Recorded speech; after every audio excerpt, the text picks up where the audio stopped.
Timbuktu is one of the world's oldest seats of learning. Its library is believed to have contained hundreds of thousands of manuscripts. But libraries in African cities, especially in Timbuktu, were deliberately burned down during colonial rule, and thousands of cultural artifacts were plundered. In this session, we will look at the real hidden treasures in West Africa and remember the legacy of our ancestors. So, what's so important about Timbuktu? Well, you may have heard the saying that all roads lead to Timbuktu. The phrase was often used to describe a journey to a distant place. We will learn more about the area by listening to snippets from a lecture given by Professor Robin Walker in October of 2022 at Gresham College. He's a prominent historian, educator, and author. He is often referred to as the Black History Man. Okay, greetings. All right, let me get straight into it. The manuscripts and intellectual legacy of Timbuktu. Jon Snow and Echo Eshun did a TV documentary called Living on the Line. Again, he mentions the Timbuktu manuscripts. Aminata Former did a TV documentary called The Lost Libraries of Timbuktu. Also, National Geographic got in on the act, and News at 10 got in on the act. So what has survived? Black families in Timbuktu still own around 60 private libraries today.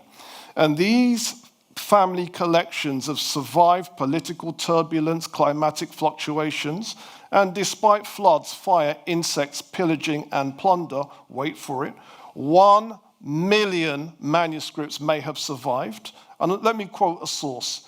Dispersed throughout the region from the shores of the Mediterranean to the northern fringes of the forest regions of Guinea and Ghana.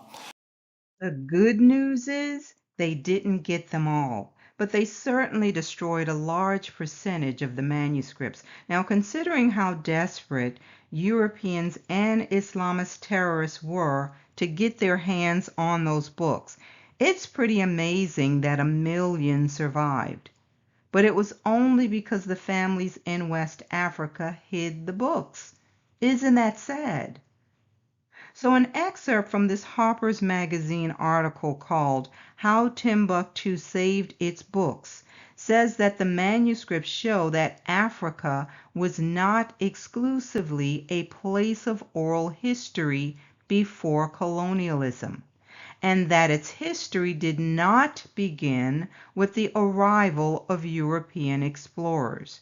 Rather, while Europeans were stumbling through the Dark Ages, parts of Africa were enjoying a commercial, cultural, intellectual, and religious flowering that connected West Africa across the caravan highway of the Sahara to the Arab world and beyond.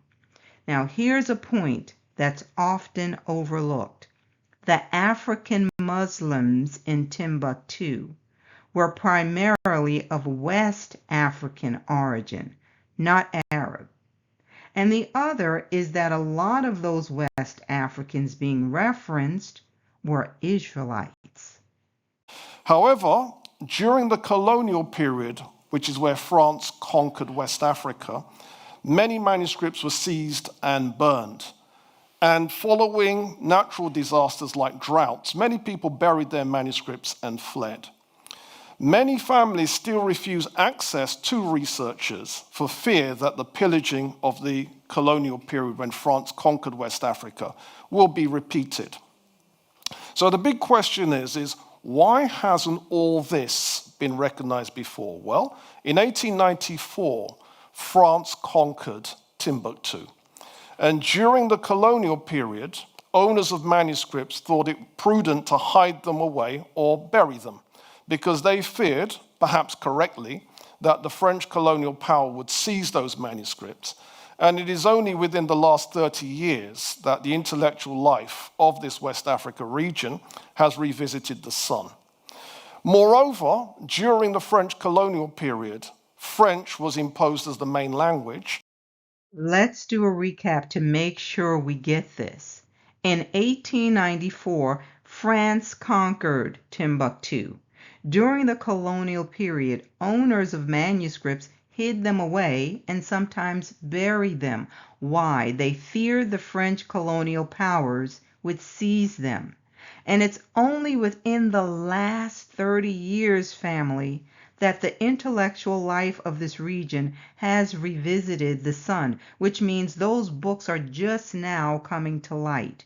So during the colonial period, French was imposed as the main language. As a result, many manuscript owning families lost the ability to read and interpret the writings.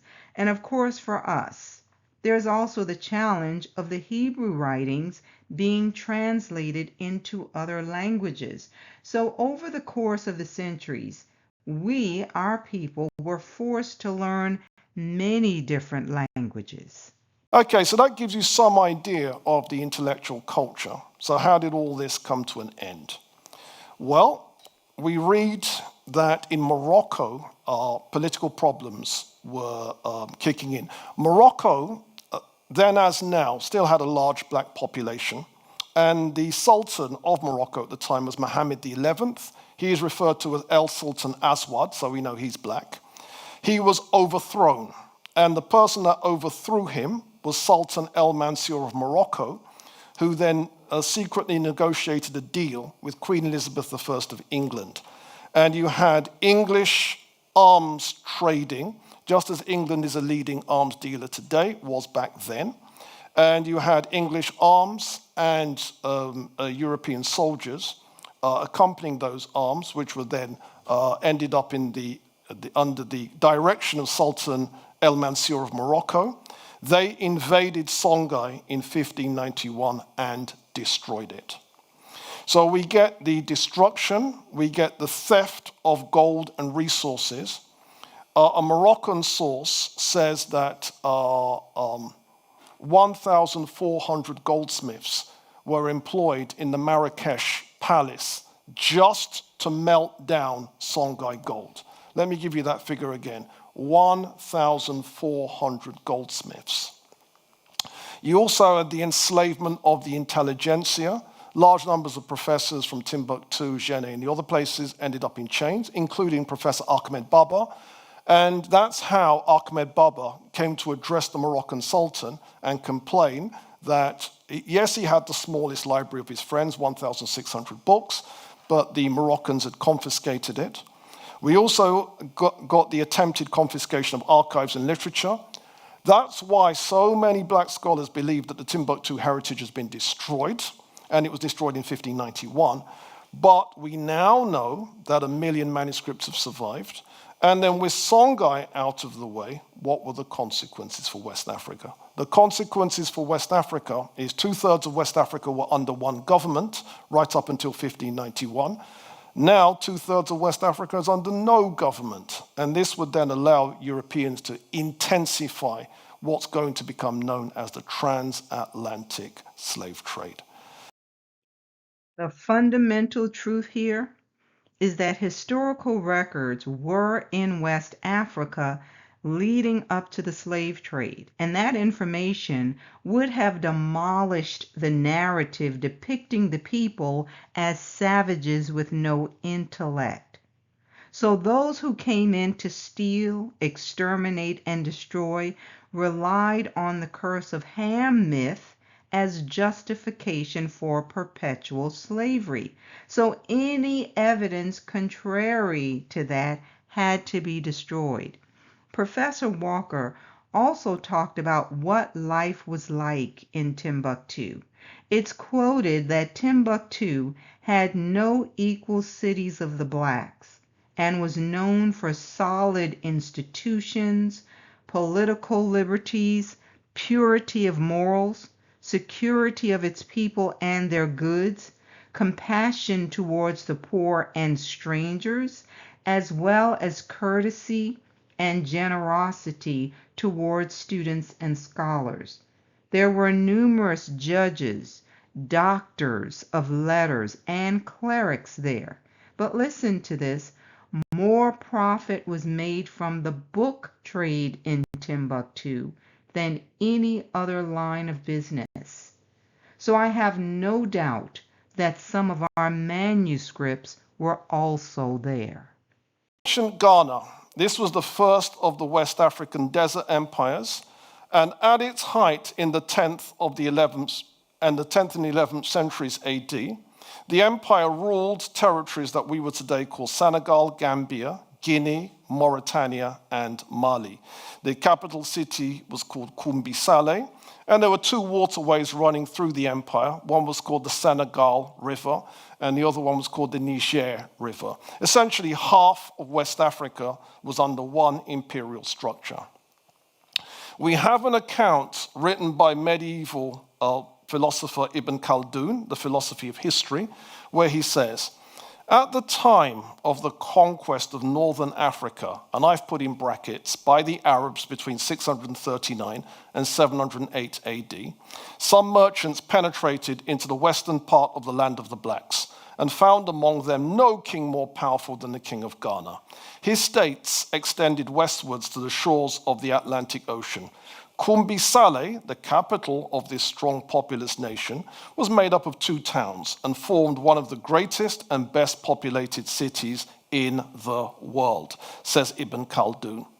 Now, the Arab conquest of North Africa and their spreading of Islam into West Africa meant that you now have a change in African culture, because Islam now becomes a rival for traditionalism or ancestralism in Africa. We also get North Africa being conquered. The original North Africans used to be black Africans, but by the time we've got the Arab conquest, that now changes, and North Africa faces what we call the Great Migrations. So if you go to places like Morocco, Tunisia, Libya, Algeria, and you're wondering, but this is supposed to be Africa, where are the Africans at? Well, essentially, the first refugee crisis. There was a North African queen who stood up to the Arab invaders called Dahia el-Kahina. She was captured and killed. But we also get Islamic sources of African history written by Arabs. And as Islam starts to spread, people convert, sources also written by Africans. And one of those sources is Ibn Hawqal's Surat al-Ad, 951 AD. Now, the topic area that I'm going to quote is the relationships between the city-state of Aldergast, which is in West Africa, and the other kings. Let's read it. The king of Aldergast maintains relations with the king of Ghana. The ruler of Ghana is the richest king on the face of the earth by reason of the wealth and treasure of nuggets dug up in the past by his predecessors and by himself. He exchanges presents with the ruler of Kuga, whose wealth and prosperity is nothing like that enjoyed by the ruler of Ghana. So we have a clear statement. The popularly held belief that the ruler of Ghana was, by this time period, the 10th century, the richest individual on this planet. And the same Ibn Hawqal visited the region and witnessed a merchant writing another merchant a check. Okay, now, what else do we know? During this time period, we get the birth of Timbuktu. And it was started by desert nomads. And these nomads, today some people call them Sanhaja Berbers. Another name for them is Tuaregs. And they're the people that set up Timbuktu during the ancient Ghana period. And they established it somewhere around the year 1100 AD. Typically, they camped near the river in the dry season and took their animals to graze in the inland territories during the rainy season.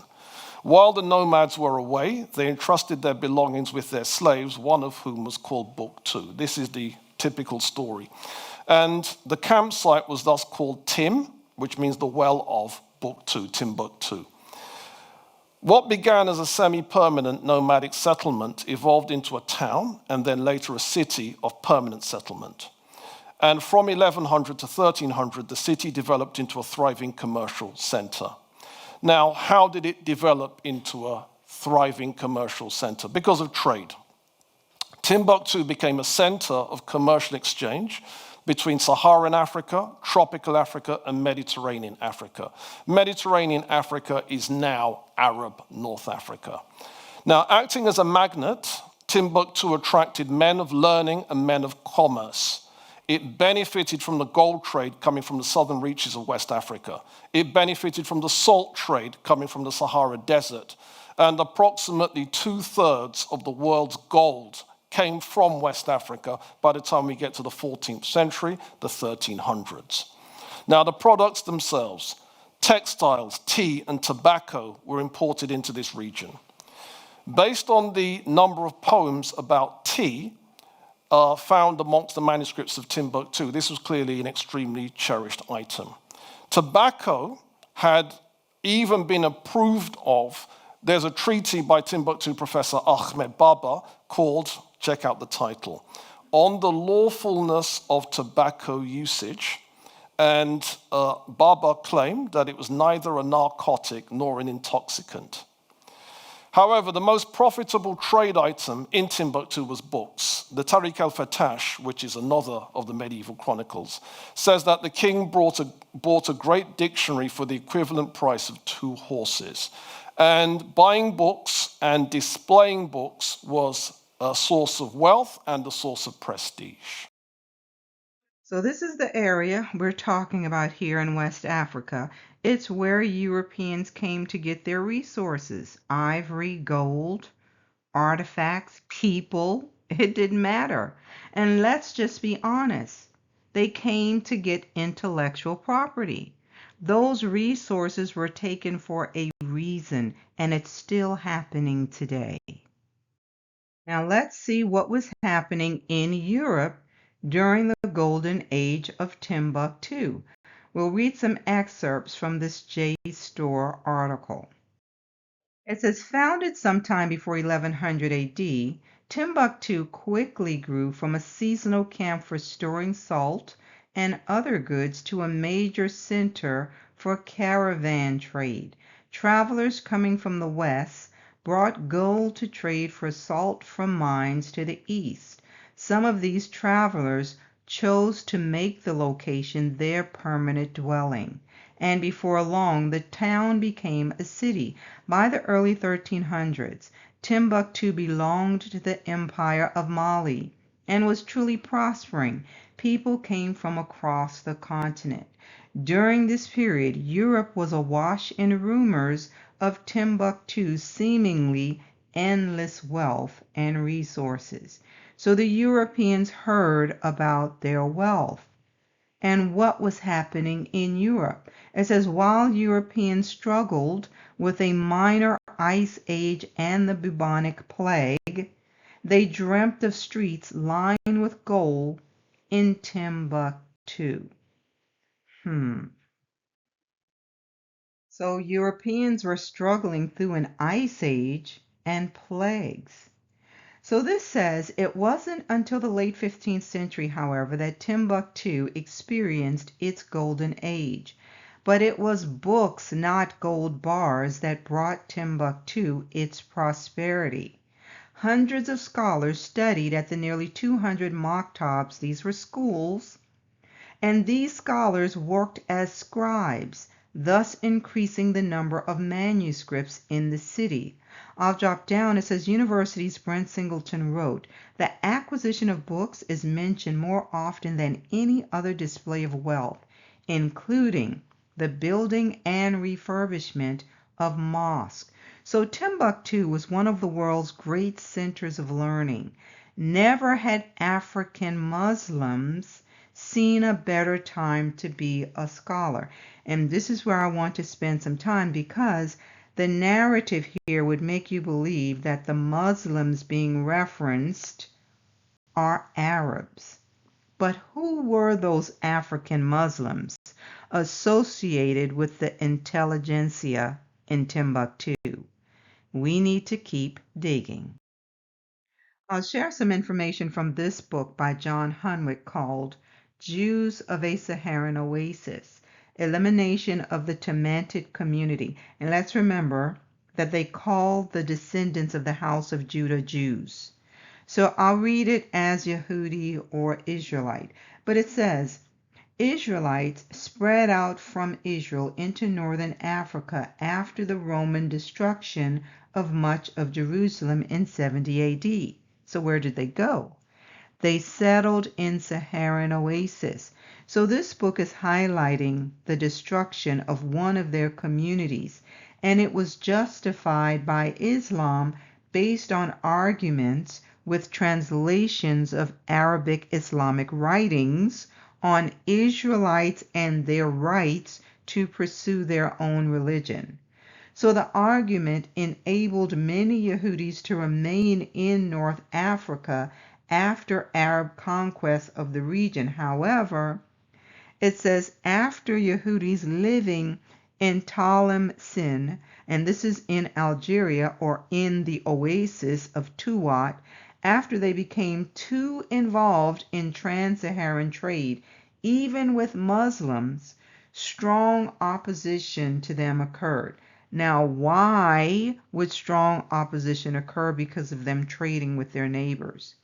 Their prosperity was a threat to the surrounding nations. So listen, it says, Tlemcen, seen by Yehudims as Jerusalem of the West, was primarily Muslim occupied. So let's just stop there.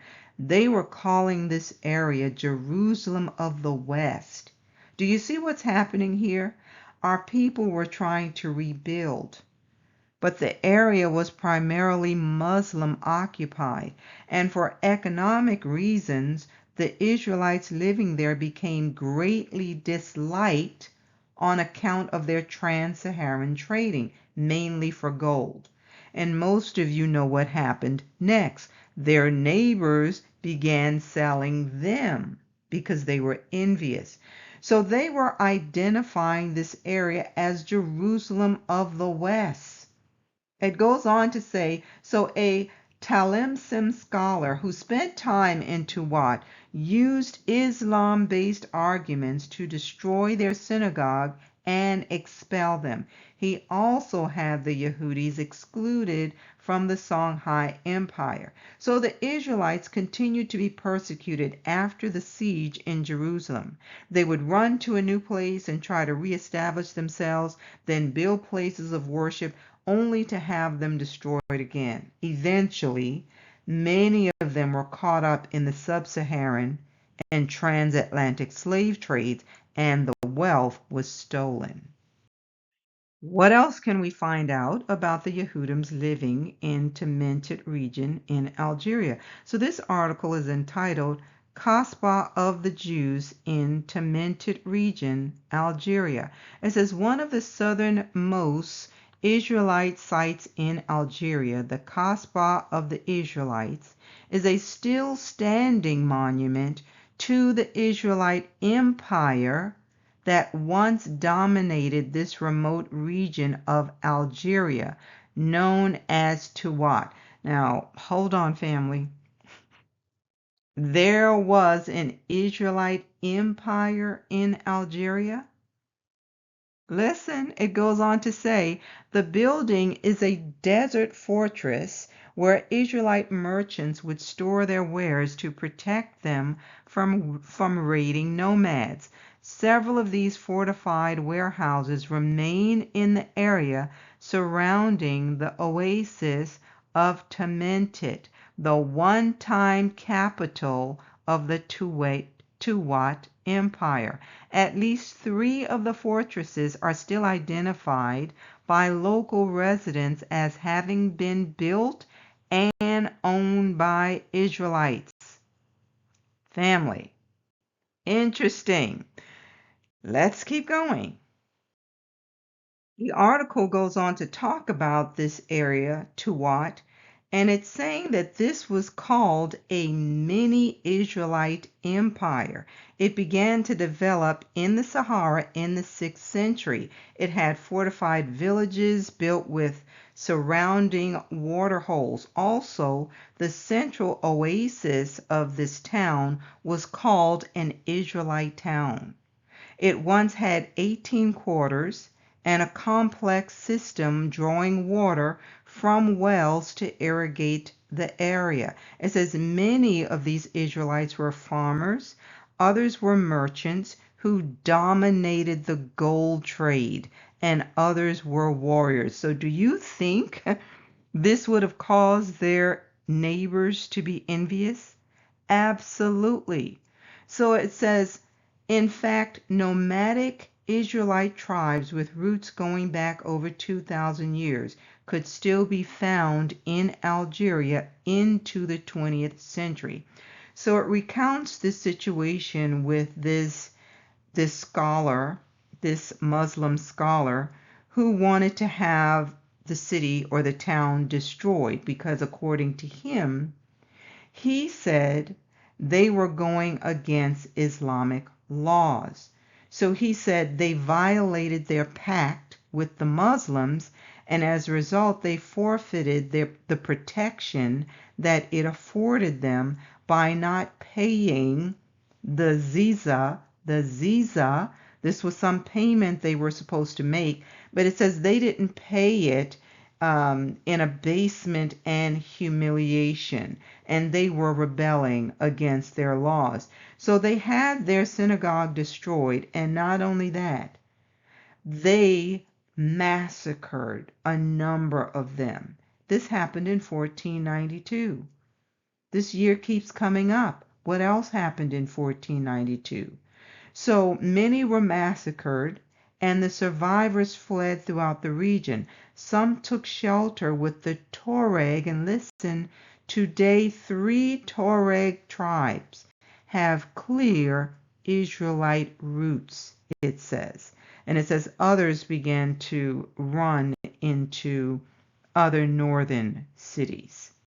So is it a coincidence that Timbuktu was founded by Tuaregs, and we just read that 3 Tuareg tribes trace their roots back to Israel? Well, you decide. But did you know that this town can still be found today? This area, Kashba of the Yehudis, can still be found just off the road by Tazut and Admir. It says it sits atop a rocky outpost, and it says no doubt the location was selected for its panoramic view of the surroundings and elevation. The base level of the fort remains remarkably intact, while the top level has crumbled in the 500 years since its Israelite owners fled. The impressive desert redoubt stands as a monument to the Israelite merchants who once played a critical role in the Sahara's desert commerce. And we need to uncover the truth about what happened so that we can remember their legacy. Now, we know that after the fall in 70 AD, our people fled into various countries, and the sword followed them because they had no covering. So they migrated into West Africa, and then they were boxed in with Muslims on one hand and Christians on the other. Both used religion as justification to exploit and gain control over them before enslaving them. So let's read excerpts from this book called Europeans in West Africa. We're talking about the period between 1450 and 1560. It says documents to illustrate the nature and scope of Portuguese enterprise in West Africa, the abortive attempt of Castilians to create an empire there, and the early English voyages to Barbary and Guinea. So this is going to share some information about how Europeans found a way to penetrate into the interior of Africa. It says one of the effects of the explorations carried out during the years before 1480 was to place at the disposal of the Portuguese government more than 2,000 miles of African coastline, extending from Arguim to Cape St. Catherine, and in addition the Cape Verde Islands and the islands in the Gulf of Guinea. Ownership of these lands listen, was exclusively claimed by the Portuguese. So King John II, who ascended the throne in 1481, was an enthusiastic and far-sighted imperialist.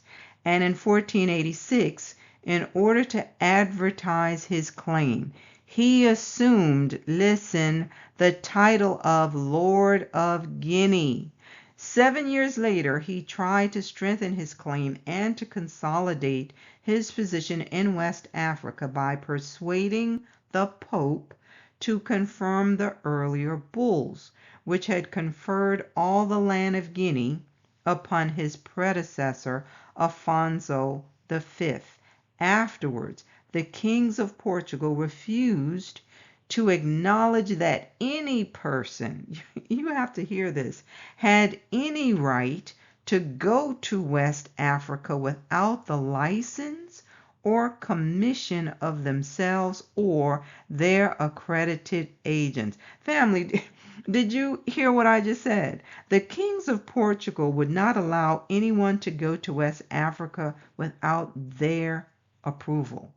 And when their claims were disputed, they would appeal to papal grants, argue that the expense involved in discovery entitled them to a monopoly in Guinea, and more particularly, assert that they exercised dominion over all Guinea, and that they exacted tribute and obedience from the native kings and princes. Wow, just wow. Wow. I mean, you're left speechless when you read some of this information. Now listen to their justification for doing this. The kings of Portugal have desired chiefly, this is their reason, to spread abroad the word of God, without setting upon their subjects any tribute or impost whatever. They did all of that so that they could evangelize. And now you see why it is said that they came in with the Bible in one hand and a weapon in the other. But their main goal was to get to Timbuktu. It says the Portuguese desired above all to obtain gold through Argum. They knew very little about the interior. For centuries, Europeans had been unable to gain possession of the closely guarded secrets of the trade of the Western Sudan. Contact with Arab merchants in the ports of northern Africa, however, established through Jewish intermediaries, had enabled Christian traders to glean that the mysterious city of Timbuktu was the center of a great trade in gold dust, which was brought from the unknown lands to the south. Accordingly, when the Portuguese established their fort in Arguim, their chief objective seems to have been to tap the hidden gold mines of the interior. The first result was evidently promising. Some gold was obtained. So they desired above all to obtain gold. But you're going to see that they found something else that was even more valuable. It says it was from slaves rather than from gold that huge profits were made in the Arguim trade. Cadamosto records that in his time, 1,000 Negro slaves were annually shipped from Arguim to Portugal. The slaves were brought from far in the interior to the market at Wadan, and from there, while some were taken northwards to the Mediterranean ports, others were taken westwards to Arguim. The slave trade sustained for more than a century the life of this island base. Successive governors of Arguim devoted most of their attention to the administration of the slave trade, sending reports home of the number and condition of the slaves available in the factory, begging for supplies to feed the slaves and merchandise suitable for barter with the Arab merchants in order to obtain more slaves. drawing the attention of the home government to the fact that the white population on the island was very small, while the slave population was liable to become intolerably large and get out of control if ships were not sent from Lisbon to take the Negroes away, and even negotiating with the King of Portugal to supply Negroes from Arguim for the castle of Sao Jorge de Mina, where black merchants were prepared to accept slaves in exchange for gold. So it was the trafficking of people that turned out to be their moneymaker. But I hope you're seeing this partnership of the Arabs with the Europeans, wood and stone, Islam and Christianity. So it says, while Portuguese influence among the Negro peoples was thus unofficially extended, the government also tried to increase its hold over Upper Guinea through Christian missionaries and merchants who rented the trades. From the beginning, the Portuguese with papal authority had proclaimed a crusade in Guinea against the Moors of northern Africa, and afterwards at least a moral obligation always rested upon them to Christianize the tribes with whom they came in contact. If, as the years passed, the zeal of the crusader was more and more surpassed by the greed of the merchant, yet missionary work was never altogether neglected, especially because, listen, the merchant understood the value of seeking aid from the church in upholding the prestige of the whites. Family.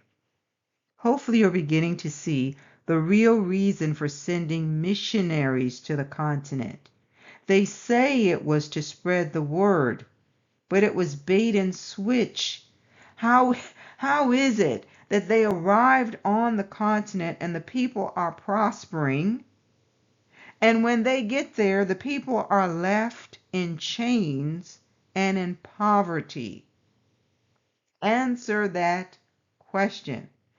It says, so Portuguese rule in Guinea was distinguished by irregular and on the whole not very successful efforts to convert Negro kings and their subjects. You can't get any clearer than that. This says the desire to subjugate the Jalafo people was not the only motive inspiring this undertaking. King John II also hoped to establish contact with Timbuktu, and by means of a fortified post on the banks of the Senegal, control the gold trade of the interior, just as he and his successors made several attempts to reach Timbuktu overland from Arguim, so in the same way they hoped to find in Senegal a route to the city, this time by water. So they were desperate to get to Timbuktu, and why was that? It was the learning center. The colonizers experienced many setbacks, but they finally gained access. Listen to this. Despite difficulties, emissaries from King John II penetrated the interior, reached Timbuktu, and founded a tradition of friendliness between the Mandingos of the declining empire of Mali and the Portuguese, which lasted for nearly 2 generations. A tradition of friendliness. Did you hear that? So with friends like that, you certainly won't need enemies. But in tracing the migration of the Israelites after 70 AD, it helps us to see what happened to our books and those scrolls. Those scrolls were evidence about the great white lie, and those books in Timbuktu presented a danger to those who needed to protect that lie. It was also about erasing the historical legacy of our people in West Africa. When our ancestors left Jerusalem, they still had the knowledge and the skill sets needed to help the colonizers build their nations. That's why Europeans came looking for them. They were looking for a certain group of people to build their nations. For free, that is. Hopefully, you now have an idea of what was going on as our people migrated into other countries when they fled after the siege in Jerusalem. They faced many obstacles, but they also had some success before they were colonized, captured, and trafficked around the world.